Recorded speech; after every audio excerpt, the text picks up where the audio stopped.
وحده لا شريك له ونشهد أن سيدنا ومولانا وسندنا وشفيعنا محمدا عبده ورسوله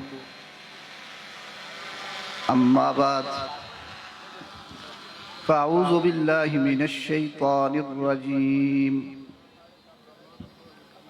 بسم الله الرحمن الرحيم قال النبي صلى الله عليه وسلم إن الله اختارني واختار لي أصحابي فجعلهم لي أصحابي وأصهاري وأنصاري فمن حفظني فيهم أحفظه الله في الدنيا والآخرة ومن لم يحفظني فيهم تخلى الله منه ومن تخلى الله منه أن يوشك يأخذه أو كما قال النبي صلى الله عليه وسلم. اسٹیج پر تشریف فرما ہم سب کے محبوب و مکرم قائد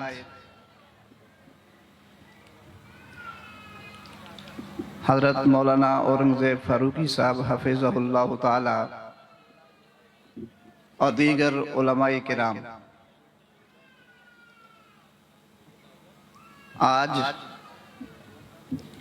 اپنے بھائی اور دوست مولانا محمود الحسن میر صاحب کی دعوت پر آپ احباب کے سامنے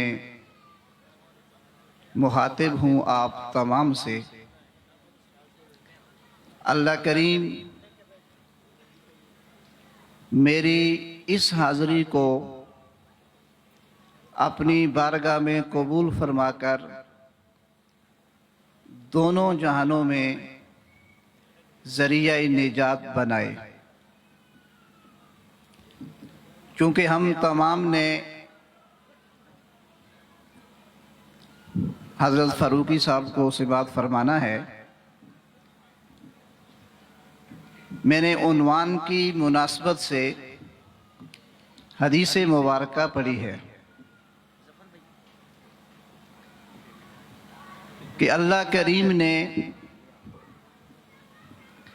مجھے چنا اور پھر میری صحبت اور میرے دین کی آبیاری کے لیے میرے صحابہ کا انتخاب کیا اور ان میں سے بعض کو میرا سسرال بنا دیا اور بعض کو داماد اور بعض کو انصار. اور جو شخص ان تمام کا اس دنیا میں دفاع کرے گا، ان کی حفاظت کرے گا،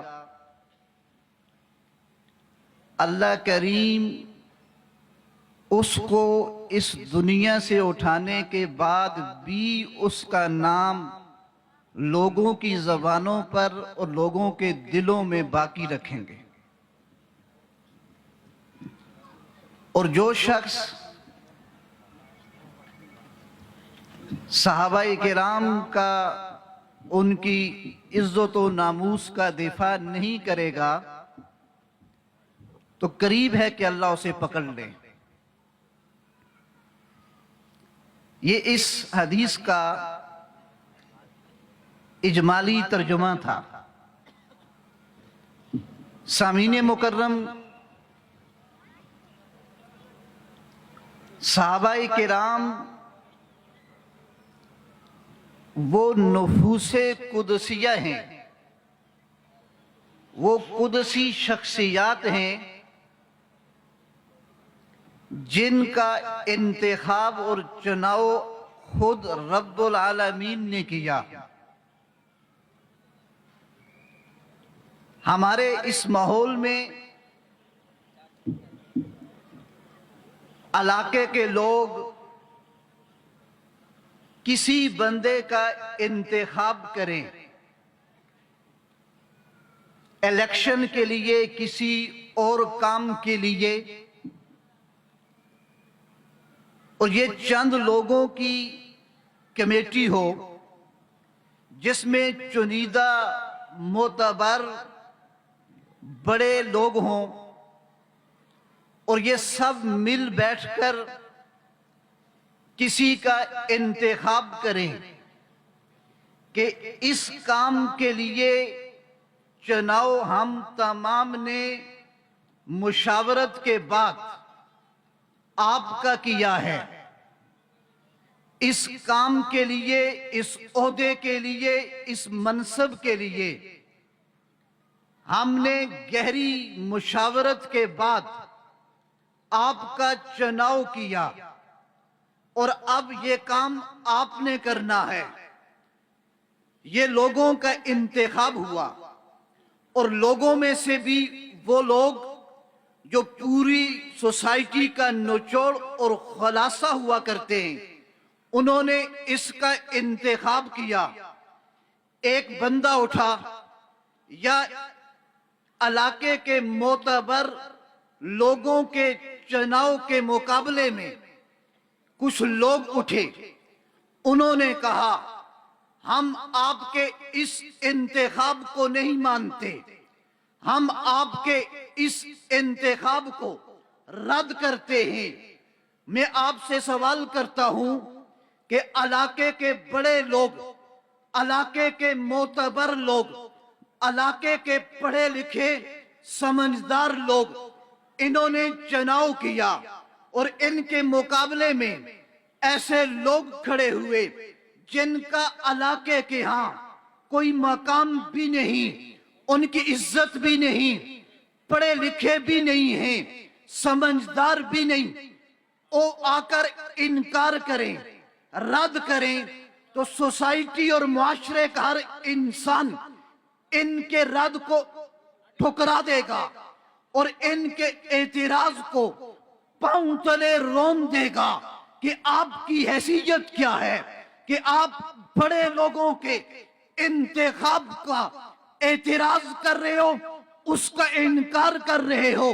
آپ اپنی حیثیت تو دیکھو کہ گھر میں آپ کو بچہ نہیں جانتا، گھر میں آپ کو اپنی بیوییں نہیں جانتی، آپ کو آپ کے رشتہ دار نہیں جانتے، تم اتنے بڑے لوگوں کے انتخاب پر اعتراض کر رہے ہو، تمہاری حیثیت کیا ہے؟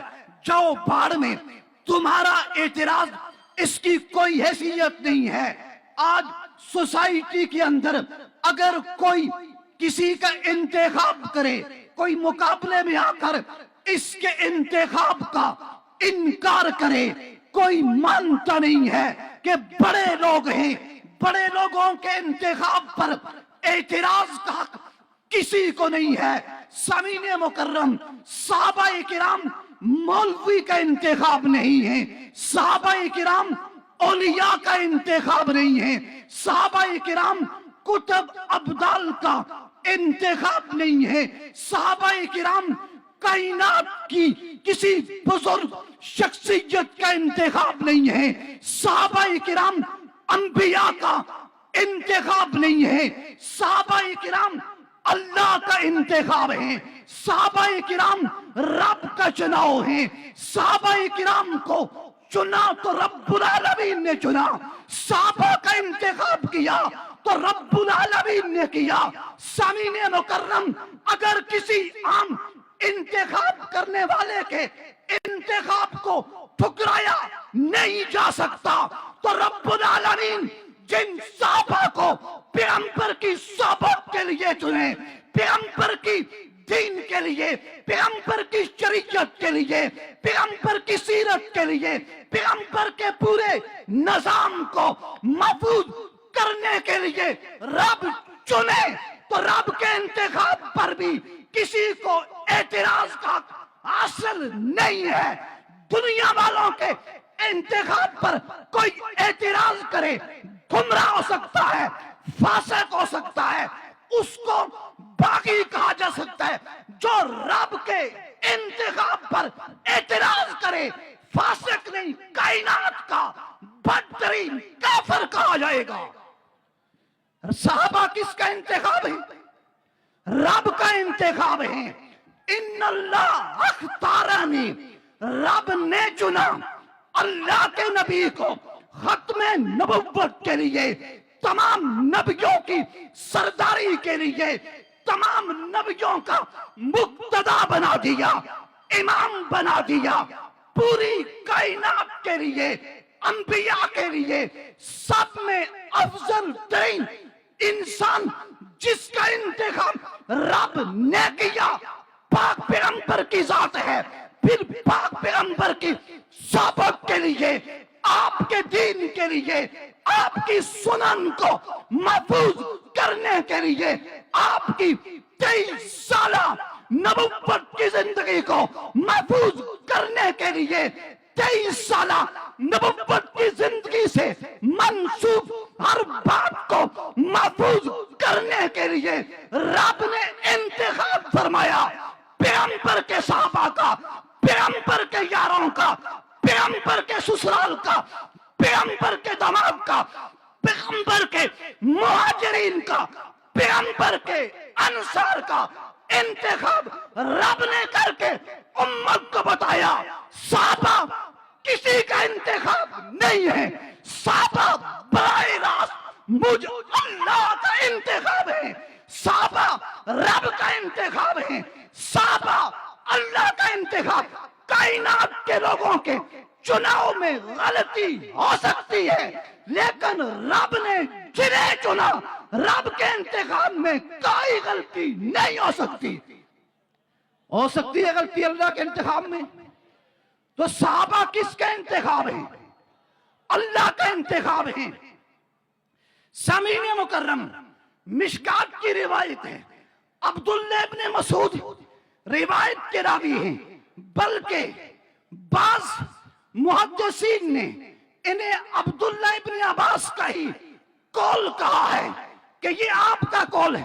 پیغمبر کے صحابی کا قول بھی حدیث ہوا کرتا ہے. علماء تشریف فرما ہے.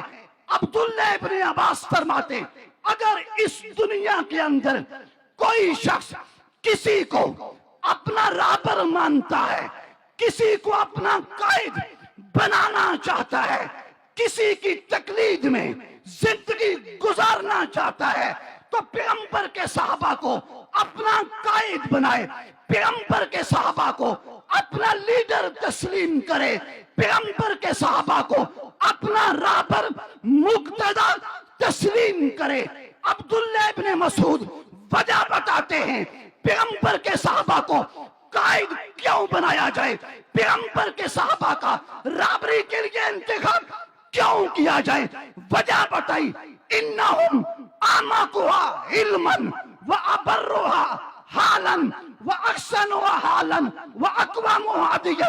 پیغمبر کے صحابہ کا انتخاب قیادت کے لیے، سیادت کے لیے، رہبری کے لیے، لیڈری کے لیے اس لیے کیا جائے صحابہ کا علم کائنات کے لوگوں سے پیغمبر کی ذات کے بعد سب سے گہرا ہے.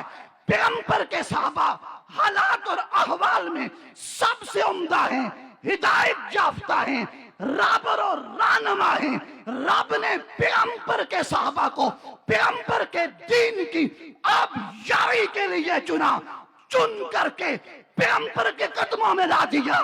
پیغمبر اپنی زبان سے جملہ نکالنا آپ کا کام ہے، قرآن بیان کرنا آپ کا کام، اپنی زبان مبارک سے شریعت بیان کرنا، دین بیان کرنا آپ کا کام ہے. جملہ آپ کی زبان سے نکلے گا. جن صحابہ کا انتخاب کر کے میں رب نے تیرے قدموں میں اٹھا دیا، وہ تیری شریعت کے ایک ایک جملے کو محفوظ کر کے بعد والی نسلوں تک پہنچا کے امت کے احسان کو اپنے کندھوں سے گرا کر بعد والے کندھوں پہ رکھ دیں گے۔ ہماری ذمہ داری تھی پیغمبر کی شریعت کو محفوظ کر کے پیغمبر کی 23 سالہ نبوت کی زندگی سے جڑے احکام مسائل دین کو محفوظ کر کے بعد والوں تک پہنچانا۔ ہم نے یہ کام کر دیا ہے، بعد والوں کی ذمہ داری ہے۔ عبداللہ ابن مسعود نے بتایا اس کائنات کے اندر اگر کوئی قیادت سیادت کے لائق ہے تو پیغمبر کے صحابہ ہیں۔ کون ہیں؟ کون ہیں؟ پیغمبر کے صحابہ ہیں۔ سامعین مکرم، آگے چلتے چلے جائیے، بات کو مختصر کر کے پیغمبر کے صحابہ کائنات کے وہ عظیم لوگ ہیں، پیغمبر کے صحابہ کائنات کی وہ مقدس ترین شخصیات ہیں۔ تشریف فرمائیں علماء کرام، جوانوں یہاں پہ بیٹھے علماء کرام، عوام الناس، تم کتنے خوش نصیب ہو، آج تم پیغمبر کے صحابہ کا دفاع کر رہے ہو، پیغمبر کے صحابہ پر اپنی جانیں قربان کر رہے ہو، لیکن رب تمہیں توحید کا ثواب بھی عطا کر رہے ہیں۔ رب تمہیں ختم نبوت کی چوکیداری پہرے داری کا ثواب بھی تمہارے عمل نامے میں درج کر رہے ہیں، لکھ رہے ہیں۔ تمہیں جہاد کا ثواب بھی مل رہا ہے، نماز کا ثواب بھی مل رہا ہے، روزے کا ثواب بھی مل رہا ہے۔ الغرض دین کے جتنے شعبے ہیں تمہیں تمام شعبوں کا ثواب اللہ کریم بغیر کیے سب کا ثواب عطا کر رہے ہیں۔ وہ کیسے؟ یہ دعویٰ کیا میں نے کہ دین کے جتنے شعبے ہیں، اصول یہ ہے آپ جہاد کرو گے تو جہاد کا ثواب ملے گا، ختم نبوت کا دفاع کرو گے تو ثواب ملے گا، لیکن صحابہ کا دفاع، صحابہ کی غلامی، صحابہ کی چوکیداری، صحابہ کی عزت پہ کٹنا، صحابہ پہ اپنے بچوں کو یتیم کرنا، صحابہ پہ اپنے بڑھاپوں کو قربان کرنا، صحابہ کی عزت و ناموس پہ اپنی جوانیوں کو قربان کرنا، یہ اتنا عظیم کام ہے، یہ اتنا عظیم مشن ہے کہ رب تمہیں پورے دین کا ثواب صحابہ کرام کی غلامی میں عطا کر رہے ہیں۔ وہ کیسے؟ توجہ، اللہ کے نبی صلی اللہ علیہ وسلم کی شریعت اور آپ کا دین توحید سے لیجئے، کیونکہ توحید بنیاد عقائد کی۔ اللہ کے نبی پر جو قرآن اترا اس میں رب نے عقیدہ توحید بیان کیا، دیگر عقائد بیان کیے، تو اللہ کے نبی نے جب توحید بیان کی تو اس توحید کو نبی سے سیکھ کر بعد والوں تک پہنچانے والے کون تھے؟ گویا کہ توحید کے راوی پیغمبر کے صحابہ ہیں، توحید کے راوی پیغمبر کے صحابی۔ آپ نے صحابی کا دفاع کیا، صحابی پہ کسی نے اعتراض کیا، صحابی پر کسی نے تنقید کی، صحابی کو کسی نے برا بھلا کہا، کسی نے غلیظ زبان استعمال کی، آپ نے آگے بڑھ کر صحابی پہ ہونے والے اعتراض کا جواب دیا، صحابی پہ اٹھنے والے سوال کا جواب دیا، صحابی پہ تنقید کرنے والے کو تنقید کا جواب دیا، تنقید کا جواب دیا۔ تو مجھے بتاؤ، صحابی پر اعتراض کیا، آپ نے دفاع کیا، تو آپ کے دفاع سے روایت محفوظ ہوئی یا نہیں ہوئی؟ کیونکہ راوی صحابی ہے، صحابی محفوظ ہو گیا، لوگوں کے عقائد خراب ہو رہے تھے، بددین ہو رہے تھے، دل سے صحابہ کی محبت نکل رہی تھی، آپ نے صحابہ کی عظمت بتائی، صحابہ کا مقام بتایا، صحابہ کے فضائل قرآن سے پڑھ کے بتائے، احادیث سے پڑھ کے بتائے، بزرگوں کے اقوال پڑھ کے سنائے۔ جس کے دل سے صحابہ کی محبت نکل رہی تھی، آپ کے دفاع کی وجہ سے، آپ کے فضائل بیان کرنے کی وجہ سے اس کے دل میں صحابی کی محبت پیدا ہو گئی، تو صحابی کے دفاع سے جو صحابی نے روایت نقل کی تھی اس روایت کا دفاع بھی ہو گیا۔ تو اللہ نے اصول بنا دیا کہ تم نے صحابہ کا دفاع کیا، صحابہ سے جتنی روایات منقول تھی وہ روایات بھی محفوظ ہو گئی، تو اللہ نے صحابی کا دفاع کا ثواب بھی آپ کے عمل نامے میں درج کر دیا، اور صحابی کے دفاع سے روایت کا دفاع بھی ہو گیا۔ اللہ نے روایت کے دفاع کا ثواب بھی آپ کو عطا فرما دیا۔ تم کتنے عظیم انسان ہو، تم کتنے خوش نصیب انسان ہو، کام دفاع صحابہ کا کر رہے ہو، رب تمہیں توحید کا ثواب بھی دے رہے، رب تمہیں جہاد کا ثواب بھی عطا کر رہے، رب تمہیں ختم نبوت کا ثواب بھی عطا کر رہے، رب تمہیں پورے دین کی چوکی داری کا ثواب بھی عطا کر رہے ہیں صحابہ کے دفاع کی برکت سے۔ صحابہ کا دفاع کرو گے یا نہیں کرو گے؟ توحید و رسالت کی تشہیر صحابہ ہیں، سرکار کی سیرت کی تقریر صحابہ ہیں، جو بار نبوت کا مدنی نے اٹھایا اس بار نبوت کے شاطر صحابہ ہیں۔ ہر دو عرش پہ نورانی آقا کے وزیر ہوئے، فرش پہ مدنی کے دو مشیر صحابہ ہیں۔ کفار پہ خالد نے تلواریں جو نو توڑی، مدنی نے کہا رب کی شمشیر صحابہ ہیں۔ میرے بعد جو کوئی نبی ہوتا فاروق نبی ہوتا، پھر مان نبوت کی تصویر صحابہ ہیں۔ اے عقل کے مارو، اے نسل کے گندو، مجھ سے مت جھگڑو، اپنا تو مقدر ہے میرے پیر صحابہ۔